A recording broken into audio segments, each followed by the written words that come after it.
Sister, come on.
Good morning. First thing I want to say, Tony Carlin, you are a genius because we've only just begun. It's such a great way to start today's service. Thank you. Yes, yes. So welcome. My name is Reverend Emily Bruce. I'm the minister of this congregation. If you are new to us, you are welcome here. If you are here for the 1000th time or somewhere in between, you are welcome here. Thank you for being with us on this blustery but beautifully sunny morning. Whether you're in the meeting house or joining us on Zoom, this is a place where you can come to be seen, to rest, and to be held in loving kindness with us here at First Parish in Kingston. In a moment, Tom Agello is going to lead us in our chalice lighting, but first, as always, a few announcements. Today, in case some of you didn't know, is an important day. Today, all of you will be voting after the service about calling me to be your next settled minister. Yes, so if you are new here and are going, what's going on? That's what's going on today. Bob Erlandson has extra ballots if you need them. Don't go to him during the service. It'll all happen after it. It's going to be fine. So, but he will have ballots for you if you have not yet turned yours in. That will all happen after the service, so just hang tight. We will get there eventually. A couple more announcements. On Saturday, April 1st, we're going to be hosting an educational event for the community, or for our community. Sue Giovanetti, who's the executive director of the Plymouth Coalition for the Homeless, is coming to talk to us about the homelessness issues in our area and the nation at large. This is an educational event for all of us to kind of learn more about the impacting factors of homelessness and especially how immigration affects that's going on in our nation right now. We thought it would be great to provide this time of learning and reflection after our clothing drive that we led in the fall for the displaced people living at the Baymont Hotel.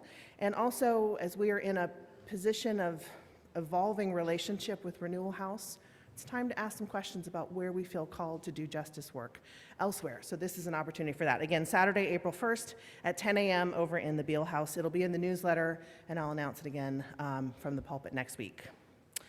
Also that weekend, Sunday, April 2nd, we're having a newcomers class after church. So if you are new to this congregation, if you've not yet signed the book but are potentially interested in becoming a member, or if you just want to deepen your understanding of Unitarian Universalism, you're welcome to join me and some other key folks from the congregation for a newcomers class. It'll be in the lower Sampson basement. There'll be lunch and childcare if you need it, so see me to sign up.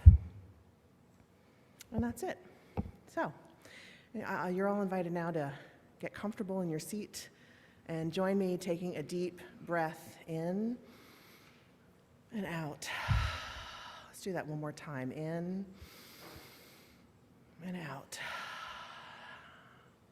Give yourself this time of worship, of rest, of prayer or meditation, and fellowship with all of us. And Tom will lead us in lighting our chalice.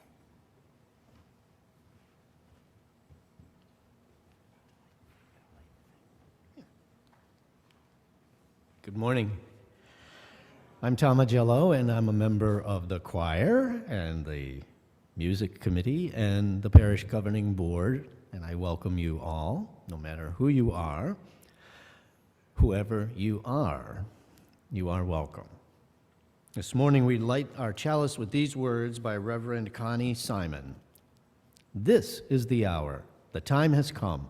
Mindful of our responsibilities as leaders of this faith and guardians of the living tradition, we call upon that great cloud of witnesses, those who came before, those who are here now, and those who have yet to come. We seek their presence, love, and support in this place at this hour.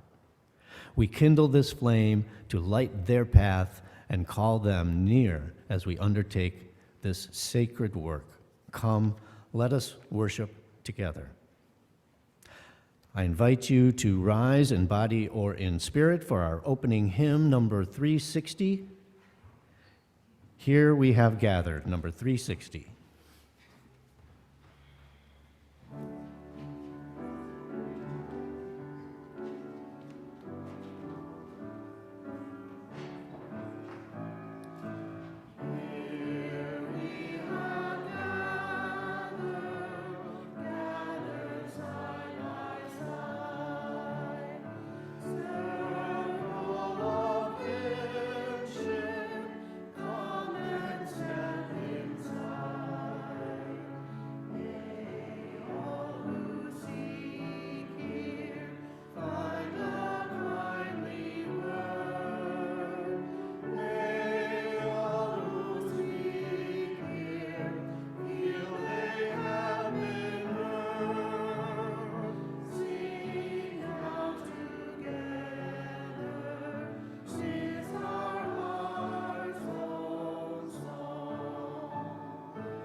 Today is not also the day of the vote. Today is also the third Sunday of Stewardship Month. So as you know, if you've been here the last 2 weeks, we're inviting select members of our community to come up and share with all of us why they give and why this community is important to them. And so today I would like to invite up Barbara Agello to share some words with us. Barbara?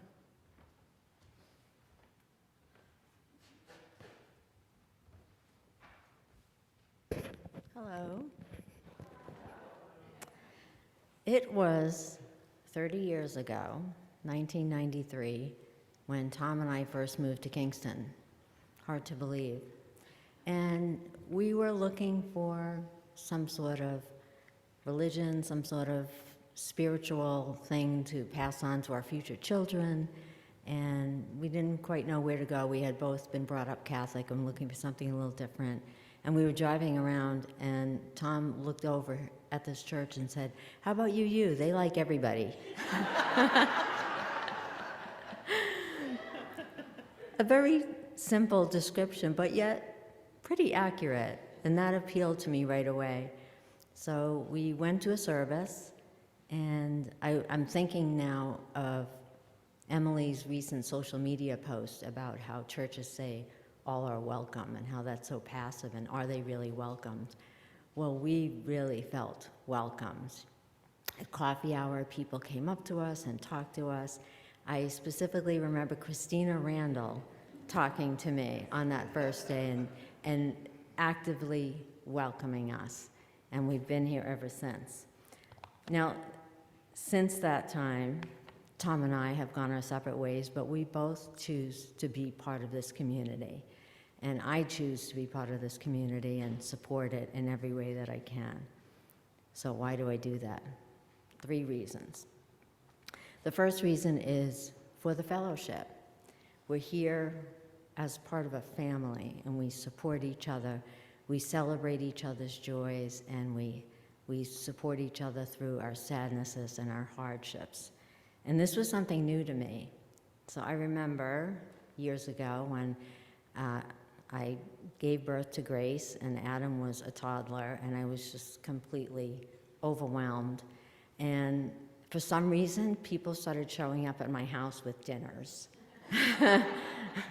And this was very new to me, but it was lovely. It was so wonderful and touching, and I saw how this community really comes together and supports each other then.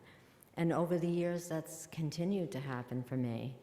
I remember just recently I had this awful flood, and Carmen came over and went through wet stuff in my apartment with me for hours. So this is the kind of support that we give each other, and it's just so meaningful and helpful. And we also get support from our leader, our minister.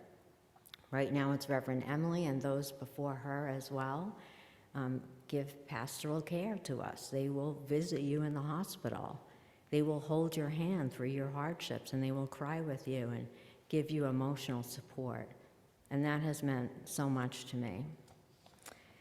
The second reason is for the services. You know, when Reverend Emily says every week, she gives the announcements, and then she says, "Okay, now take a deep breath." I do that. And I know that no matter what is going on in my life, whatever stressors, anxieties that I'm dealing with, I can put those aside, and for 1 hour a week, I can sit back. Nothing is expected of me. I can sing or not. I can stand or not. I can give money or not. I can just sit back and refresh my spirit for that 1 hour. And the services are personal, and they're meaningful, and we're also blessed with such talent in our community, musical talent, you know, Tony at the piano, and maybe a solo by Becca with her beautiful voice, and maybe Angel with her violin, or Tom with his sax. I mean, just all the talent we have here. It just makes the services so much more beautiful and meaningful. My third reason is for the values. You know, when I first learned about the principles of UU and the inherent worth and dignity of every person, that just meant so much to me, and still does. You know, think about the things that we do in this church as part of our community.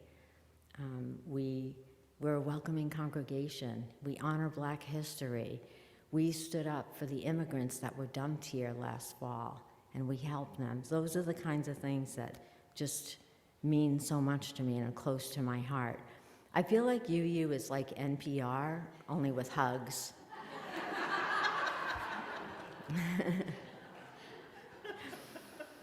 And I had the comfort to know that those values would be there for me and for my children, that my children would grow up in this community, in this congregation, and grow up with those values that were so close to my own heart. So that's why I joined, but that's why I continue to be here. And really, there are many ways I could spend my time, my energy, my money. I choose to be here because of those reasons. And I don't have family, I don't have blood relatives in Massachusetts, but I have family here. I know that I will always have you as my family, and that's why I'm here.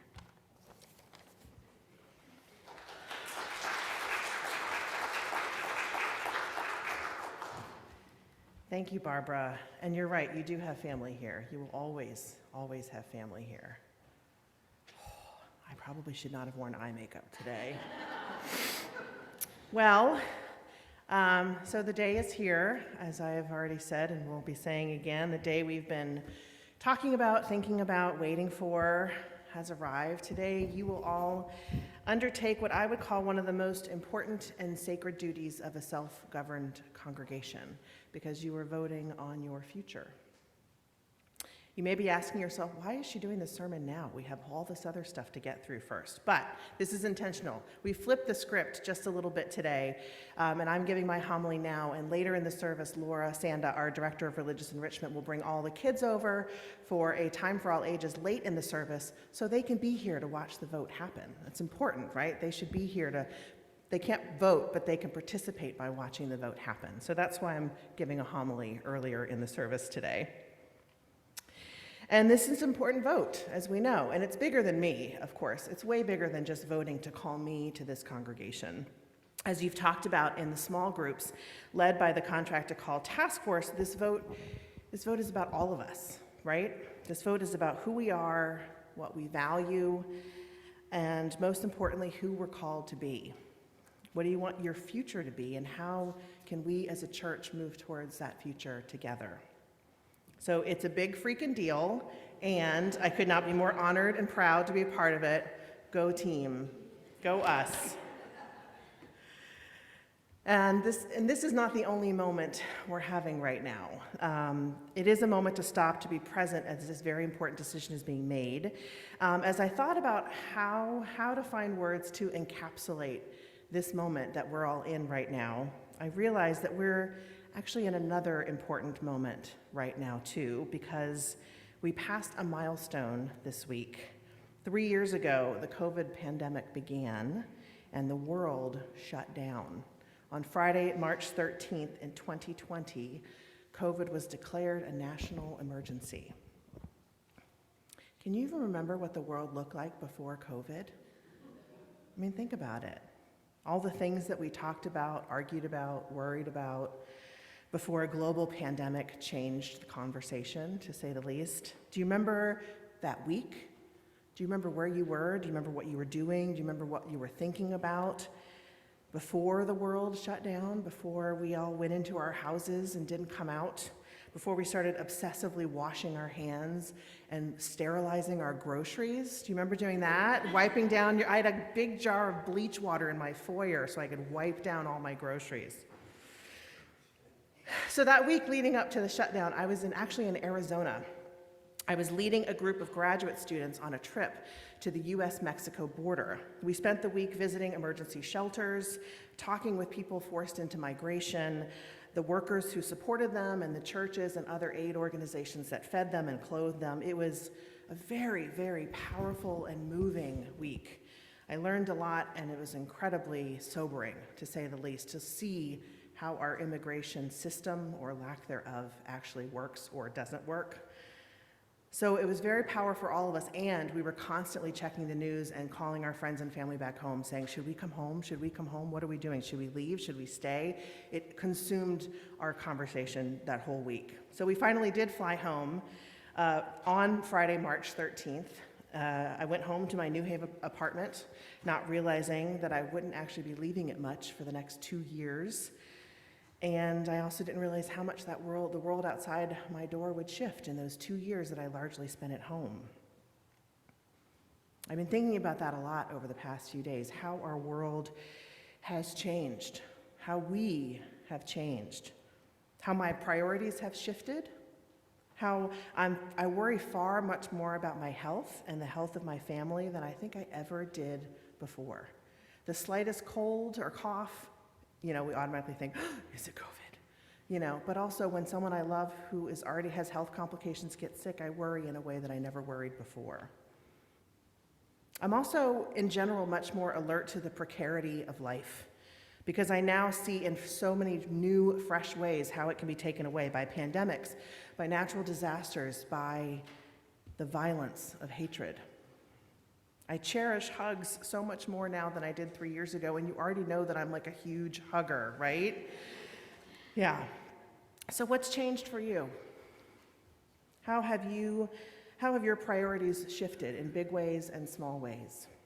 How has your worldview altered? What's happened to you, good or bad, and that has impacted you and those around you in these last 3 years? What have you learned about yourself? What about your resilience, your faith, your strengths, and your weaknesses? Take a few moments here in silence with me and think about all the ways that you and your life has changed since the shutdown 3 years ago.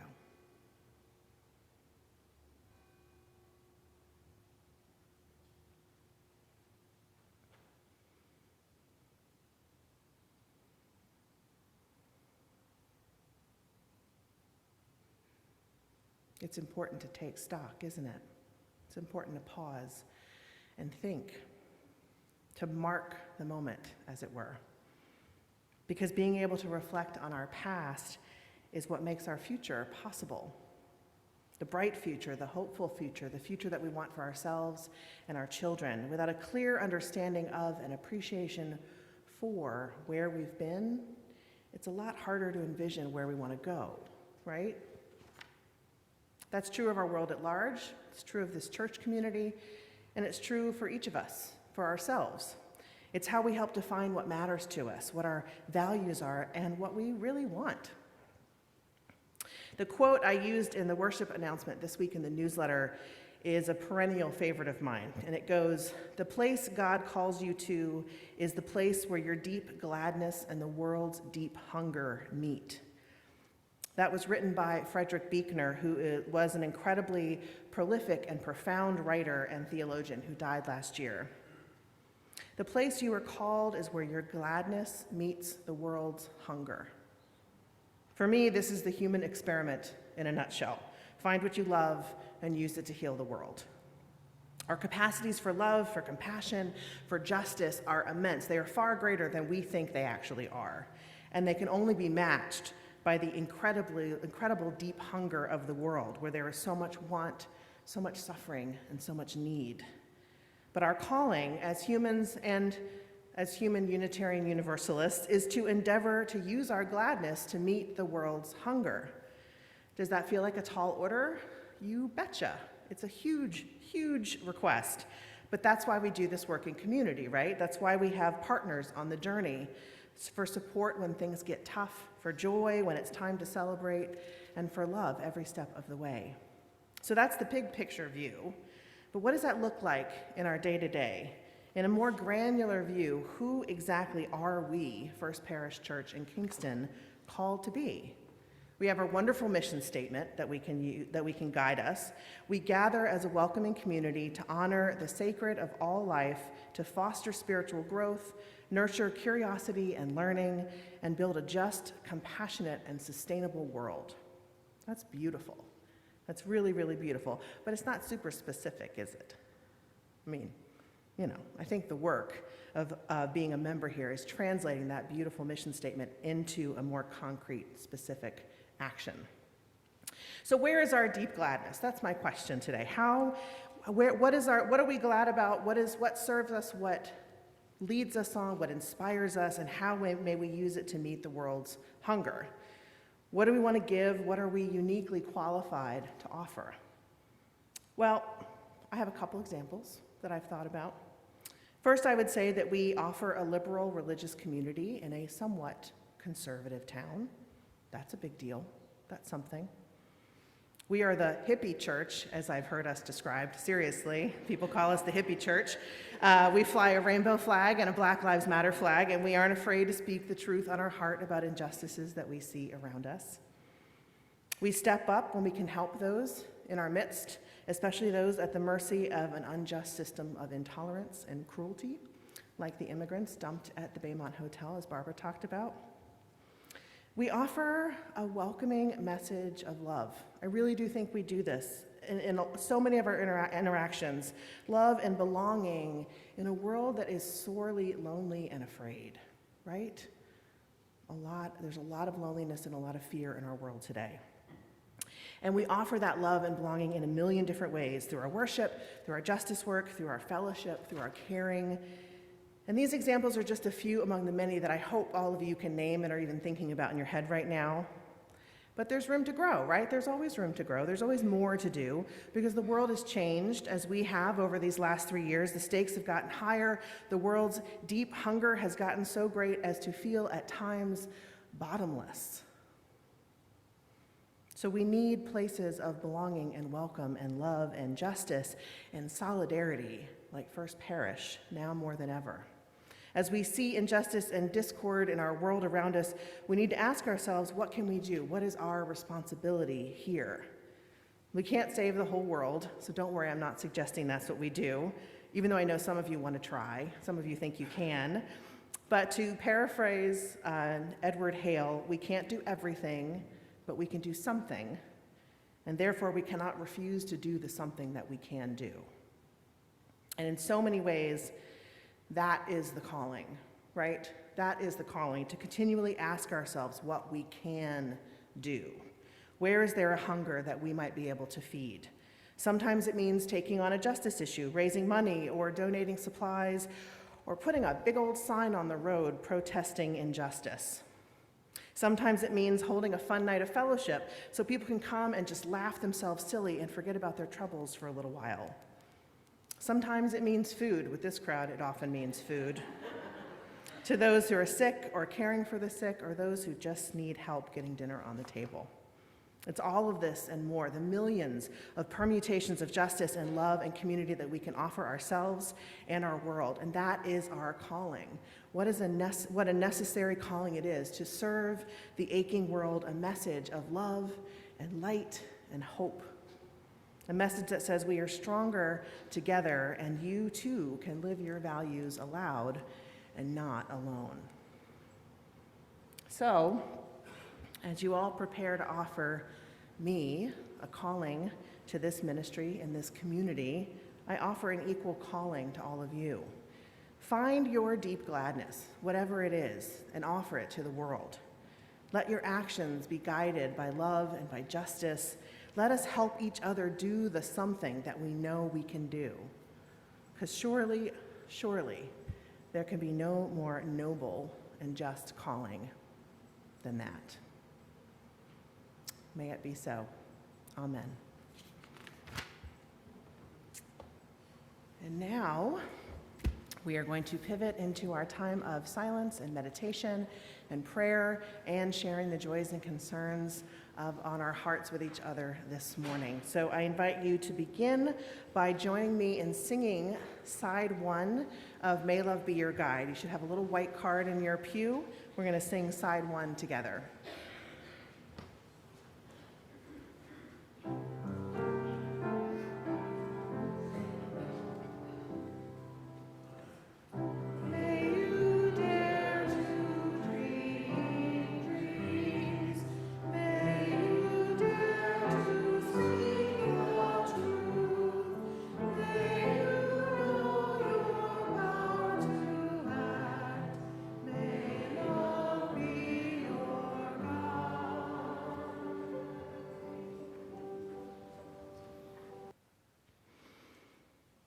Holy One, gracious presence of love and light, we have gathered this morning called by our need for belonging, our longing for community, and our hope for peace. We are here because we have answered the call to help build a world of justice and compassion. Some of us have come bringing our pain and our suffering. We hold them tenderly in this space, praying for healing, for courage, and for strength. And some of us have come to share our joy. May we rejoice together, knowing the truth that joy is multiplied when it is shared. May we pray with gratitude for the warmth and the love that is so freely shared in this community. May our sharing in this space be a blessing on our hearts and on this community, and may this blessing extend outward to grace the wider world, so in need of joy and love and peace. In the name of the love that surpasses all understanding, we pray. Amen. May it be so. Let us now be still for a few moments together.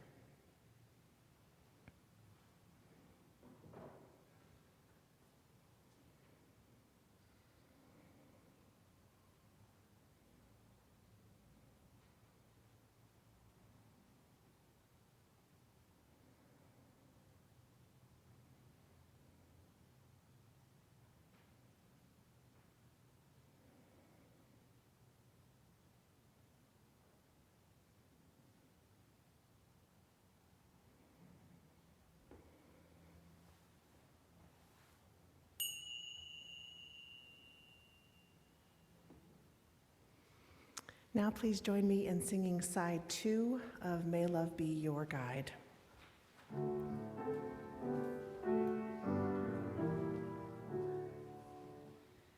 May you walk with head held high.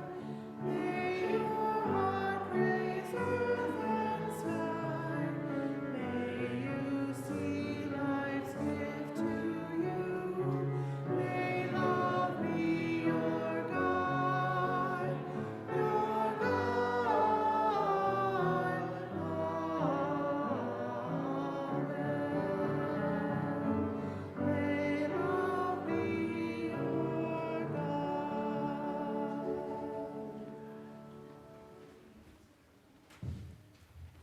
Welcome. When we give, we say yes to something we value. In this congregation, we take up an offering each week to say yes to the values of our UU faith and yes to this beloved community. Please give as you are able. Today's offering will be gratefully received. Our offering anthem is Shall I Dream a Dream? Words and music by Julie Knowles.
Good morning. My name is Laura Sanda.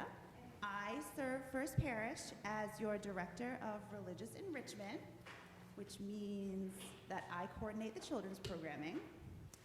It's a very vulnerable thing for me to be out here with this handheld microphone instead of back there. Like, that's my safe place. So this feels very weird. One of the many sources that you use, draw wisdom from, is nature and the world around us. Today, we are going to learn from the habits, I just got louder, didn't I? of one particular animal. Geese, yes, thank you. Now, I shouldn't do this alone. So I am going to invite some helpers to join me up here so we can learn some facts and lessons about geese this morning. These lessons from geese, Annie, oh, time out, friends. Take a big step forward. Let's not. Okay, thank you. These lessons from geese were transcribed from a speech given by Angelus Arian and are based on the work of Milton Olson. My name is Bree, and my fact is, as each goose flaps its wings, it creates an uplift for the birds that follow. By flying in a V formation, the whole flock can fly 71% further than if each bird flew alone. So the lesson is that people who share a common sense of direction and community can get where they are going quicker and easier when they act together. My name is Annie, and my fact is when a goose falls out of formation, it suddenly feels the drag and resistance of flying alone. When a goose falls out of formation, it suddenly feels the drag and resistance of flying alone. It quickly moves back into formation to take advantage of the lifting power and the bird immediately in front of it. So the lesson is that if we have as much sense as a goose, we'll be willing to accept help and give our help to others. My name is Kathy, and my fact is, when the lead goose gets tired, it rotates back into the formation and another goose flies to the point position. So the lesson is that we should take turns doing the hard tasks, share leadership responsibilities, and rest when we need to. My name is Everett, and my fact is when a goose gets sick or wounded, 2 geese drop out of the formation and follow it down to help and protect it. They stay until it dies or it can fly again. Then they launch out with another formation or catch up with the flock. So the lesson that is that if we have as much sense as geese, we will stand by each other in difficult times as well as when we are strong. If you forgot, my name is Annie, and my fact is the geese flying in formation honk to encourage those up front to keep up their speed. So the lesson is that when we encourage or cheer on other people, we can get more done. We should strive to make sure that our honking is encouraging honking. Honk. Honk, honk. Encouraging honking only, please. Okay, you can go sit with your grandma. Okay, so before we sit down, I just wanted to tell you all that when we were across the street, we took a vote. And the RE program and the kids unanimously voted for Reverend Emily to be our settled minister.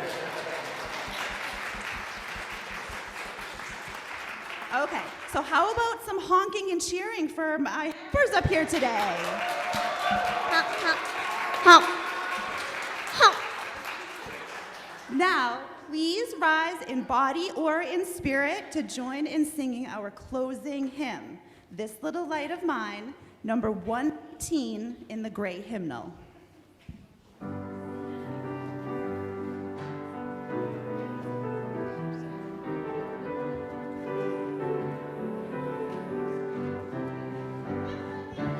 This little light of mine, I'm gonna let it shine. This little light of mine, I'm gonna let it shine. This little light of mine, I'm gonna let it shine.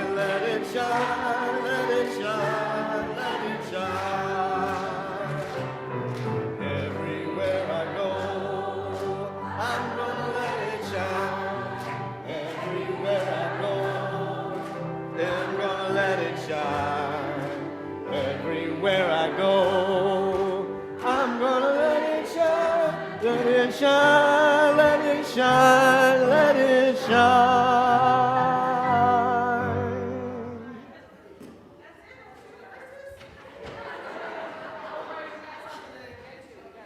All right. As we extinguish our chalice, I bless all of you and thank you for this important work that you are all about to undertake for yourselves and for this congregation. Now go forth and vote.